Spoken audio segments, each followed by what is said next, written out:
सबसे पहले आपका बहुत बहुत धन्यवाद सभी का।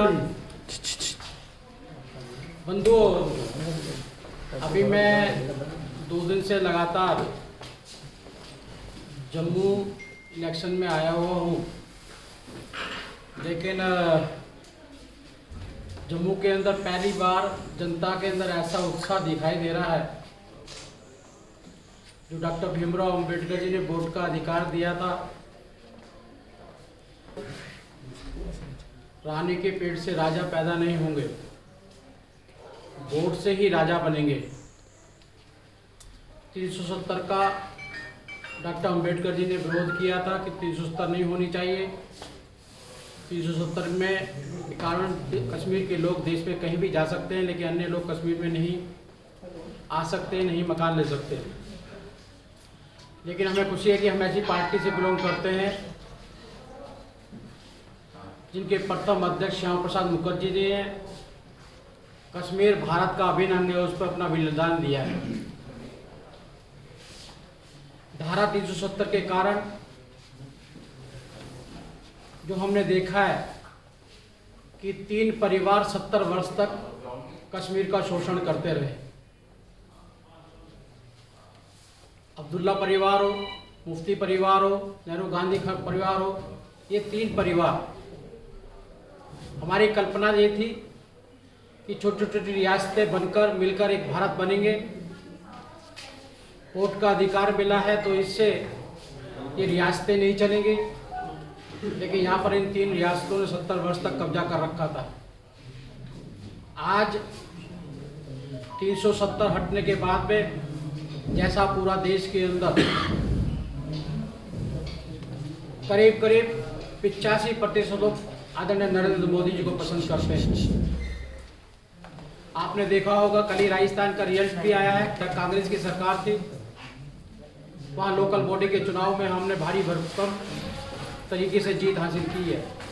उससे पूर्व भी बिहार है, अन्य अनेक बाई इलेक्शन है जिसमें हमारा स्ट्राइक रेट 67% आया है। आज देश की जनता ने मन बना लिया है, वह नरेंद्र मोदी जी पर विश्वास करते हैं और उस विश्वास के तहत ही उनको लगता है कि नरेंद्र मोदी के नेतृत्व में ही राष्ट्र एकजुट और मजबूत रह सकता है। अनेकों योजनाएं उसका परिणाम भी है कि मुझे ध्यान आता है कि जब 2013 के अंदर पार्लियामेंट में डिबेट चल रही थी, गरीबी की रेखा के नीचे कौन है और अमीर कौन है, तो उसमें निर्धारित हुआ 32 रुपए कमाने वाला अमीर है, उससे नीचे गरीब है। कांग्रेस लोग गरीबों का मजाक उड़ा रहे थे, गरीबी हटाओ का नारा देकर बार बार वो जीत कर आते रहे। गरीबी के बारे में जिस प्रकार से मजाक पार्लियामेंट में उड़ाया गया कि 12 रुपए का खाना भी मिलता है, 5 रुपए का भी खाना मिलता है जामा मस्जिद पर, लेकिन कांग्रेसियों को नहीं मालूम कि खाने के साथ साथ मेडिकल सुविधाओं की आवश्यकता भी पड़ती है, बच्चों को पढ़ाई की भी जरूरत पड़ती है, कपड़ों की भी जरूरत पड़ती है, अनेकों जरूरतों को पूरा करने के लिए भी पैसा चाहिए होता है। लेकिन उस रिपोर्ट के बाद में जब चर्चा हुई तो NC Sharma committee, Tendulkar committee,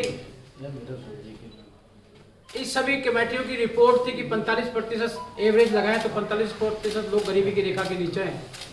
और जब उनसे पूछा गया कि ये आंकड़ा कहां से आया, बड़े दुख की बात है कि कांग्रेस की बैठी हुई कमेटियों ने ही ये आंकड़ा प्रस्तुत किया कि ये वो लोग हैं, हमने घर घर जाके सर्वे किया, ये वो लोग हैं जिनको पीने का पानी नहीं मिलता, बिजली नहीं मिलती, पक्की छत नहीं है, जिनके घर में साइकिल है, मोटरसाइकिल तो दूर की बात है। ऐसे लोग हैं, पति कैसे जी रहे हैं, कैसे मर रहे हैं, शिक्षा की कोई सुविधा वहां पर नहीं है।